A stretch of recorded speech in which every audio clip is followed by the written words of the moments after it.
How does a boy from a small town go on to lead the emerald production field and later become the military general of one of the most feared gangs of all time? Yes, we are talking about Gonzalo Gacha, aka El Mexicano. In today's video, we are going to take you through the journey of Rodriguez Gacha's life from a small town boy to Pablo's main man. So, watch till the end so you don't miss out on anything. But before we get started, be sure to subscribe to our channel if topics like this interest you. Also, hit the notification bell so you don't miss out on anything.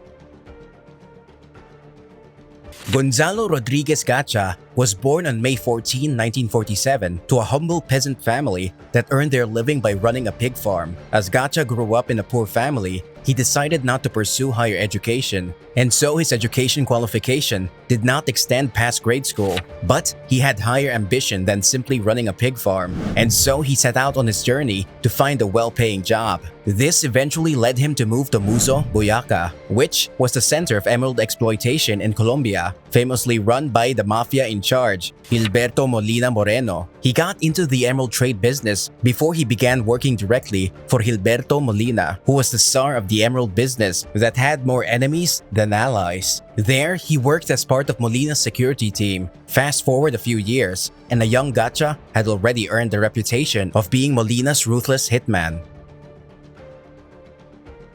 Impressed by the 15-year-old's skill, Molina was quickly to involve him in his business. But just when things were looking up for him, Colombia was hit by a wave of violent crime attacks, now known as the Green War. Colombia has been suffering from a series of civil wars called the Green War. In the 1970s, the fight was between four different groups. The fight was between left-wing guerrillas, right-wing paramilitary, drug lords, and the Colombian government itself. The fight is to acquire the emerald mines, but the root of the war was when the conflict between two paramilitary groups eventually led to a bigger dispute. One group was led by Victor Carranza, and the other was known as a Rincon clan. The dispute soon roped in other groups, and before long, everyone was fighting to obtain ownership over the emerald mines. This also included the Colombian government, who tried to prevent these wars by taking ownership of the mines for the state and legalizing emerald production. They not only failed, but they also had to sign a peace treaty with the winning clan, which was Victor Carranza.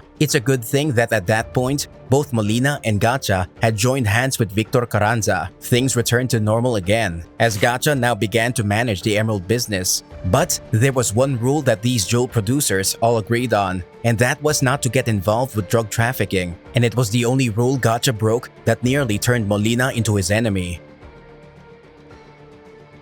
In the 1980s, the market of Colombia was seeing some changes, and the man bringing in the changes was none other than the great kingpin, Pablo Escobar. It was around this time when Escobar was getting more and more into drug production and trafficking. While his partners were strictly against involvement with illegal trafficking, Gacha, on the other hand, saw profit much more than emerald production could earn him and immediately decided to get his hands dirty with snow. He eventually decided to leave the trio and began to engage more with some dealers from the Medellin Cartel looking for a way to get in. His opportunity came in through a woman named Veronica Rivera de Vargas, who was a close ally with Pablo Escobar himself. After moving to Medellin in 1976, Gacha joined with the Ochoa family, Pablo Escobar and Carlos Leder. Together, they formed an alliance that would later become the Medellin Cartel we know of today. In his early days in Medellin, Gacha was in charge of pioneering new trafficking routes through Mexico and into the United States. This constant journey to Mexico developed his fascination towards Mexican culture. He liked their music, their horse culture, and everything related to Mexico. This earned him the nickname El Mexicano, which translates to the Mexican. As his business prospered in the States, both his fortune and enemies were rapidly increasing. Ever the businessman, Gacha invested most of his money buying land and estates. Adding to his properties, he was also the first one to set up the largest jungle laboratory called Tranquilandia, where more than 2,000 people lived and worked to produce and package cocaine. As he rose to the top, his name began to be involved in every big and small violence case. But things got worse when old enemies started to fire on him. We are talking about none other than his old partner turned enemy, Gilberto Molina.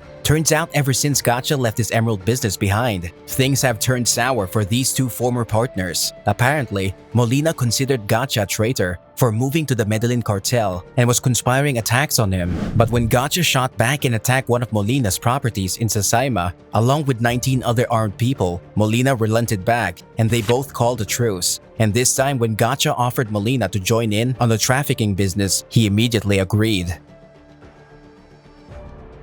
Just when Gacha was in good graces with Molina again, he started having problems with the Farc Gorillas, a local group who taxed some of his cocoa plantations and robbed some of his men. But the conflict reached another level when the Farc Gorillas kidnapped Martha Ochoa, the sister of a fellow drug lord, Luis Ochoa. This was when Gacha decided to form a paramilitary group whose sole purpose was to fight the Farc Gorillas and any other group like them. This paramilitary group consisted of people who either had run into some trouble with the FARC or had lost everything to them. He then decided to invest a portion of his money into hiring Israeli and British mercenaries to train his group of 1,000 men. But his luck really worked out when this operation against the FARC guerrillas was supported by the government. Now with the government looking the other way, Gacha had total control. He soon launched an attack against UP, who were said to be allies to the FARC, and took out 800 of their people. He got away with it because it also profited the government, but he wasn't so lucky when he got involved in the assassination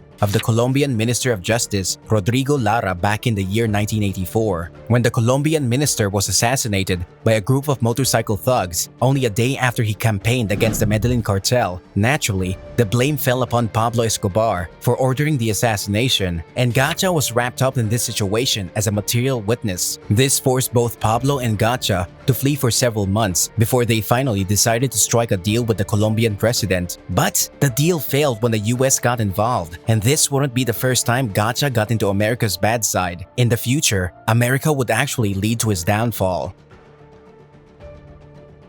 Throughout the 70s and late into the 80s, the US government remained ignorant of the trafficking that was slowly consuming their cities. But when drug-related violence became very obvious and hard to ignore in cities like New York, they launched an operation to get to the root of the problem. There, they found that nearly 80% of the substance is imported through Colombia, namely by two major parties, Cali Cartel and the Medellin Cartel. In 1989, the newly elected president, George H.W. Bush, decided to work on eradicating drugs from the American city. Their first step was to warn the Colombian government about these happenings. They shared 12 names of the most wanted drug lords in the US with the Colombian government. This list also included Gacha. But that wasn't all. President Bush then looked further into the money laundering matter, and there they found many accounts and stock investments made by Gacha in England, Switzerland, Austria, and the United States. They froze all his assets, which amounted to a whopping 61 million US dollars.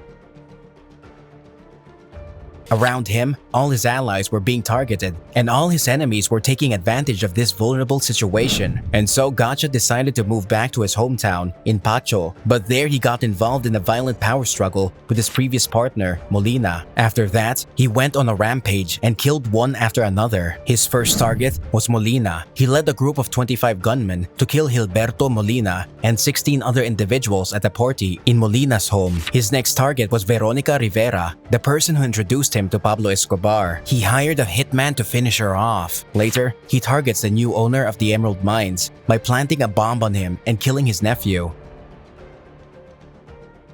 By the end of 1989, Gacha was already cornered and targeted by not only the Colombian government, but also the DEA. Under the constant pressure from America to take some action, the Colombian government launched a mission called Operation Apocalypse. Through this operation, they launched several sneak raids into several kingpins' homes, ranches, airfields, and labs, seizing all their possessions. When Gacha's son Fred was caught during one of the raids to his father's farm, he became the ultimate key for the government to pressure Gacha, but Gacha didn't respond at all, so they let Fred go. But unknowing to the 17-year-old, this was all part of the plan. So, when Fred eventually headed for his father, he unknowingly led an army of 1,000 military officials to his father. The open shootout between Gacha's people and the police resulted in the death of many. Gacha and his son attempted to escape with some bodyguards, but two helicopters were on the lookout and they immediately followed the cars. Gacha's son, along with several bodyguards, ran into the nearby banana plantation to escape but was shot down shortly after. Gacha himself took shelter shelter in the Banana Foundation, but he was gravely injured in his leg and had sustained an injury to his head. Upon seeing his son's death, he unconsciously fired his gun, giving away his location to the military officers in the helicopter, who then rained bullets in the spot Gacha was supposed to be in. He was found near his son's body. A shot to his face had killed him. In his funeral, thousands of people gathered from his hometown, Pacho, where he had acted as a benefactor his whole life by donating money and helping his hometown grow. Around 3,000 people surrounded the cemetery, and the number of mourners was estimated to be around 15,000. It wouldn't be wrong to say that he was well respected in his death, as he was when he was alive. Which part of Gacha's life interested you most? Let us know in the comments. Also, like this video and subscribe for more.